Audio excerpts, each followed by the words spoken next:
Up until a year ago, Andy had never even stayed in a hotel. In the last year, he's had 3 holidays: Blackpool, Bournemouth, and even Disneyland. And in this video, I'm going to chat about all of the stuff we've learned along the way about going on holiday with an autistic teenager.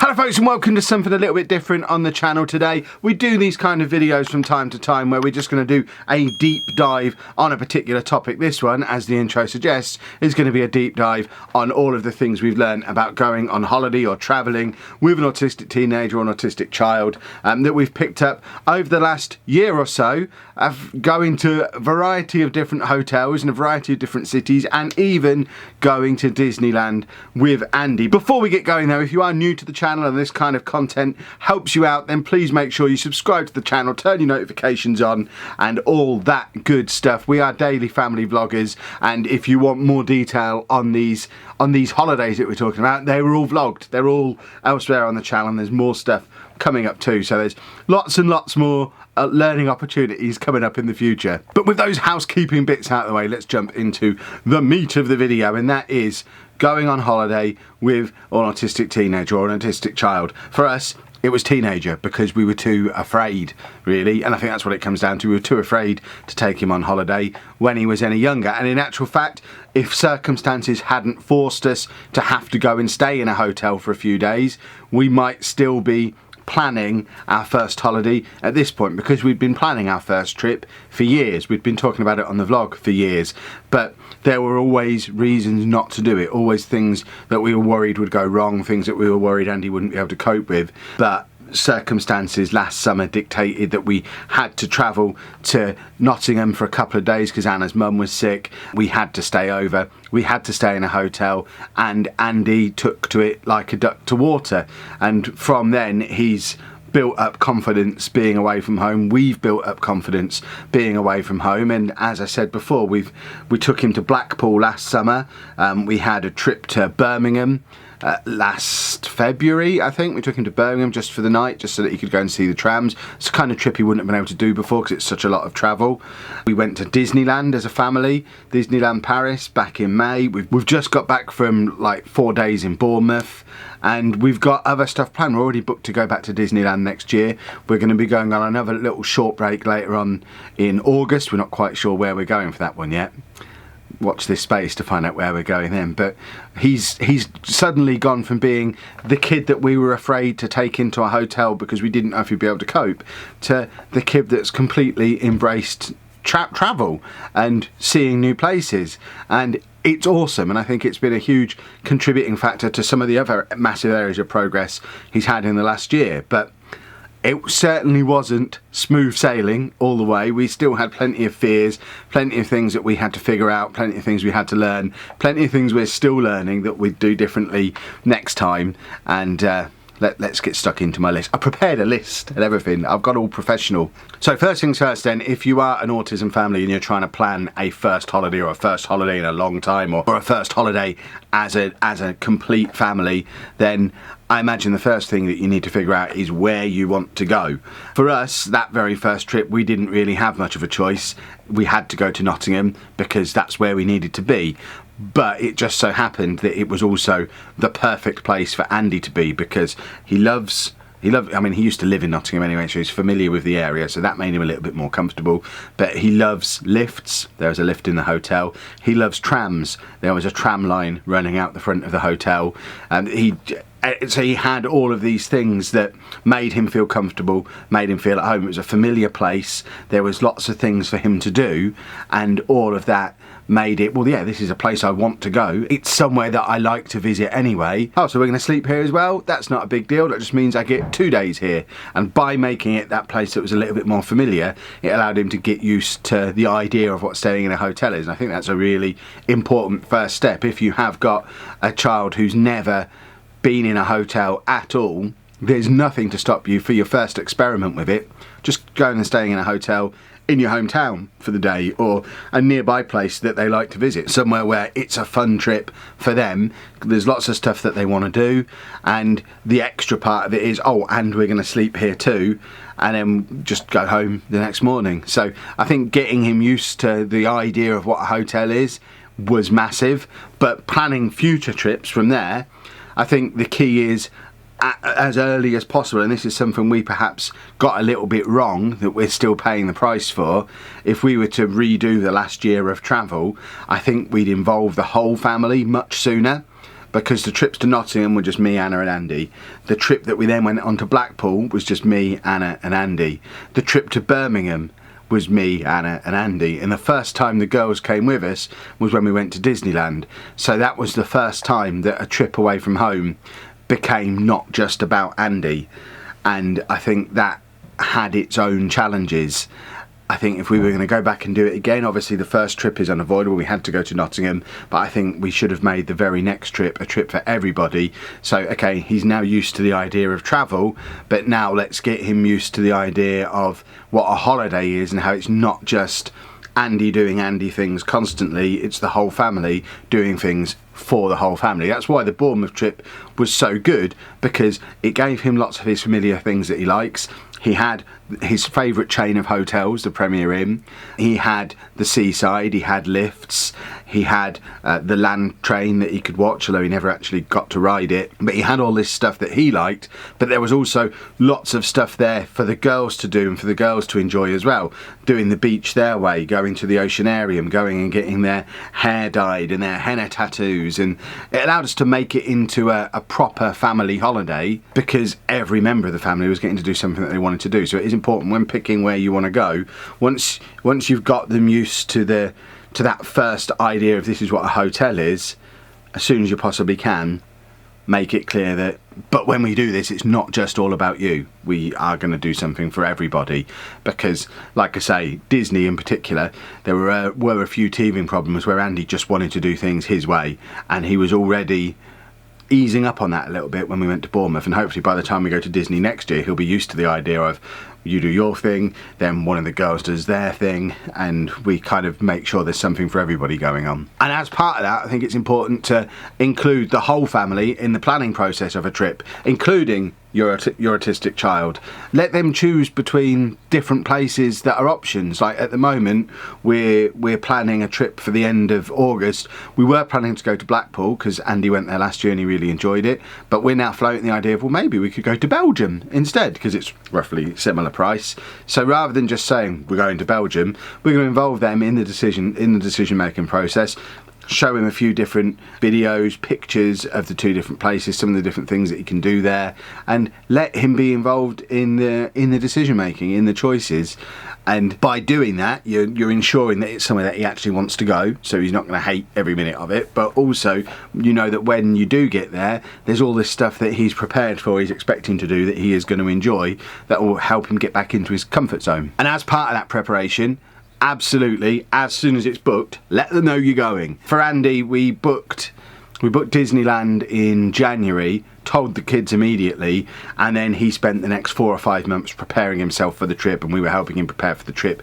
We watched videos of Disneyland, we watched videos of driving down to the Eurotunnel, getting on the Eurotunnel, crossing the Channel, what the roads were like when you get to France. We had a time-lapse video that took you from London all the way to Disneyland Paris, just time-lapsing out the front of the car, including going on the Eurotunnel. He watched that video at least 10 times preparing himself for the trip. We showed him videos of the hotel, videos of the parks.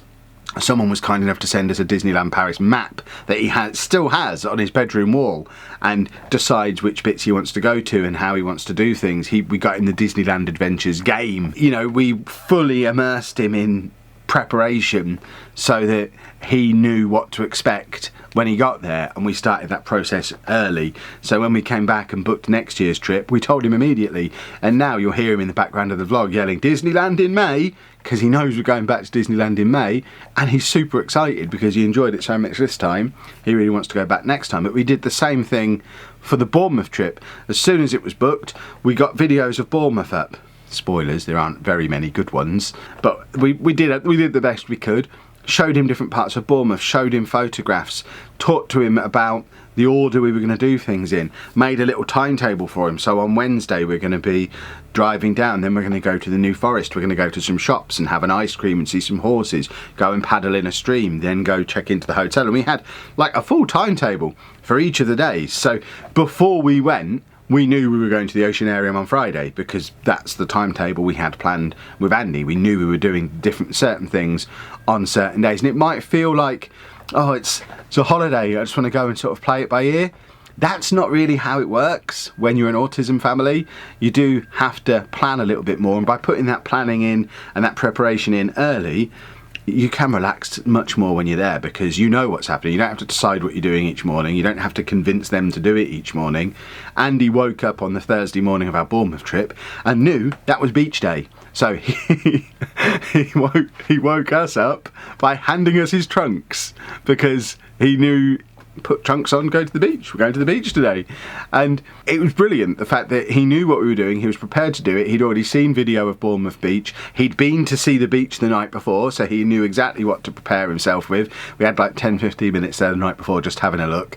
So but on that Thursday morning, he knew where we were going. He'd been there before, he knew how long we were going for, and he was completely prepared for it and comfortable. And contrasting that to some of the other first times at a place we've had over the years, I remember a time when we took him to a zoo and he hated it, and we had to push him around in a pushchair because he just dropped to the floor and refused to engage with anything at all, screamed the whole time, absolutely hated it. But looking back, it's because he'd never been to a zoo before, so didn't know what to expect. We planned it like the day before. We just got in the car and decided to go. We were with people he didn't really know, and because we didn't know anything about it, we were just kind of aimlessly wandering around. It was a completely unplanned, chaotic trip full of sensory overload. It's no wonder he hated it. Whereas now, taking all those learning experiences on, we can put on a trip like this where he is completely comfortable and happy and not even close to a meltdown or a sensory overload throughout the whole 3 days because it was so carefully planned. So off the back of that, make sure you've got as many visual supports as you possibly can, things that you might use already or things you can get especially for the trip. Make social stories, make or buy a now and next book, download pictures of the places you're going off the internet and put them on bedroom walls, put them on cupboard doors, put them on posters, put them in social stories. Just get as much immersion as you can. Go on YouTube. YouTube is a wonderful thing. I know you're there now. Certainly if it's a big place like Disney, but even for something like Bournemouth or Blackpool or wherever, you can search even down to names of individual beaches or individual hotels, and someone will have done a room tour. We're going to Centre Parks in September with Andy and the girls, and we've already been onto YouTube, found the lodge that we're staying in at Centre Parks, or an exact replica of one. Someone's done a room tour of it, and then so every sort of 10 days or so we just show him the room tour again, so he knows what the lodge is going to be like. This is where Andy's bedroom's going to be, this is where you'll eat your breakfast, this is where you'll watch TV. So when we get there, he's completely prepared and ready, and it's a place he's already familiar with, and it's all about getting that preparation in super early. Couple of other things to think about. You've got to allow more time than you would normally allow for travel, whether you're travelling by car or having to get to a train station or an airport for a particular time. When I was a lad, when I was younger, even when I was young, like when the girls were toddlers, we would go to Bournemouth occasionally, and it would be a case of, right, it's like a 3-hour drive. We might stop part way if it crosses over lunchtime, but we'll just do that, knock that out in one go. Can't do that at all with Andy. He needs a break every hour, hour and a half. He'll need to go to the toilet, he'll need to have something to eat. He wants to get out, stretch his legs, just generally take his time with the trip, doesn't want to be rushed. So we now accept the fact that what would be a 3.5 hour drive direct could be a 5.5, 6 hour journey by the time we've factored in all of the breaks and stops and things that he needs to make the journey more comfortable to him. Similarly to when we went to Disney on the Eurotunnel, we didn't plan to do the whole trip in one go. I've driven to Belgium before and done it all in the morning. Driven down from Peterborough to Folkestone, got onto the first Eurotunnel they had, driven straight there, done the whole journey in like 5 hours, probably less than that. But when we did it, we broke it down into 2 days because we knew how many breaks there would be in the trip to get us down to Folkestone. It allowed him to have a familiar Premier Inn location in Folkestone where he would be comfortable, where we could do final preparations with his now and next book, with his social stories, showing him and reminding him what he'd be doing the next day, showing the YouTube videos of the Eurotunnel again. So then the next morning when we got on the Eurotunnel, we then only had the 3-hour drive to Paris, and it just broke the day up a little bit, because then once we got there you could have some chill out time again. And it's all about allowing for that extra time. We haven't flown with him yet, but I assume when we do, we'll follow a similar system where we'll get there super early, making sure we have lots of things to keep him amused, because the last thing we want to do is get him bored, because boredom is almost as bad as frustration. But get there super early, allow him to take his time to feel comfortable, make sure he's got time to just sit there and soak it in and have a look around and get an idea of what's happening. When we take him on a train, we always get there early enough so that he can watch the trains for 20 minutes before we get on one, because he likes to watch them. If we got to the train station and tried to get on the first train we saw, he'd hate it because he hasn't had time to watch the trains. So we always make sure we get there a bit early, let him watch the trains. When we get to the other end, we know he wants to watch the trains. So it's all about allowing plenty of time and making sure that we're letting him do the things that make the trip more comfortable and more enjoyable for him. Because for him, going on a trip on a train, for us the exciting bit might be what we do when we get to the other end. For him, I can guarantee the most exciting part of the day was getting on that train and watching the trains, because he loves trains.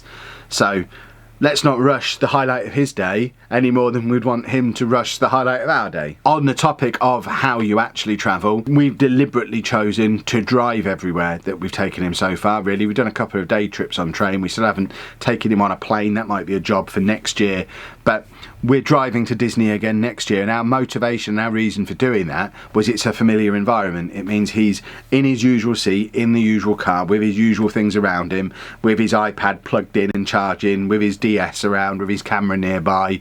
It also allowed us to take all of his usual food. We could fill the back of the car with crisps and pop, so that he had all of his usual stuff with him when he was there. It allows us to take all of the things that he wants. We don't have to worry about baggage limits or what you can and can't take on a plane. We can just load up our car, which is his safe space, his familiar environment, drive it from our front door all the way to the door of wherever we're staying. The whole time he's in complete comfort with his things, and when we get there he's got everything he could possibly want as well. So certainly if you're planning a first holiday, I would say if you can, drive, because you're adding less variables that could go wrong. And a couple of other practical tips before we close the video off: passports and passport control in general. Just be aware that there could be spanners thrown in the works at various stages of this. A couple of things to watch out for that aren't really avoidable, but it's handy to know about in advance. If you're applying for a passport for the first time, I think if you're aged 15 or over, you have to go to an interview. So with Andy, because he was 14 when we got his passport, he didn't have to go to the interview. Anna did, because she was also getting her first passport. But if we'd have gone a year later, he'd have had to have gone for that interview, which I don't know what that would look like with Andy, because he wouldn't do an interview. So that would have been an extra area to explore. So if your child is a little bit older and you're looking to go on your first trip with them and get them their first passport, be aware there might be an interview that's needed. So you probably want to look into that and see what's involved in that, so you can prepare them for that. And also at passport control, there were questions that were asked of Andy, just like they were for the rest of us, and he found them, it's not even that he found them difficult to answer, he didn't really understand he was being asked a question, and they were very fine and friendly and happy about just letting him through anyway in the end.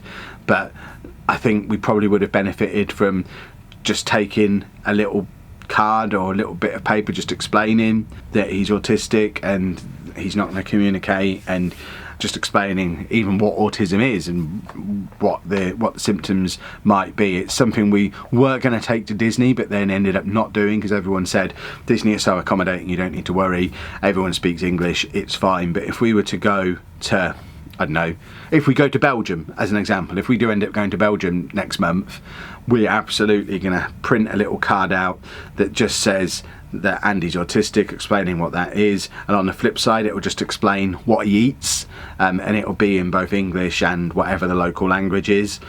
We'll laminate it, we'll take it with us where we go, just so if we go to a restaurant, and because he doesn't eat food in restaurants, he takes his own crisps and pop, so we didn't have a problem with that at Disney, and we've never had a problem with that anywhere. But if we're in a restaurant in Belgium and they don't speak English, it would just be handy just to be able to show them the card and say, look, this is what's going on, so they understand. So just extra preparation to just try and anticipate anything that can go wrong and sort of plan around it.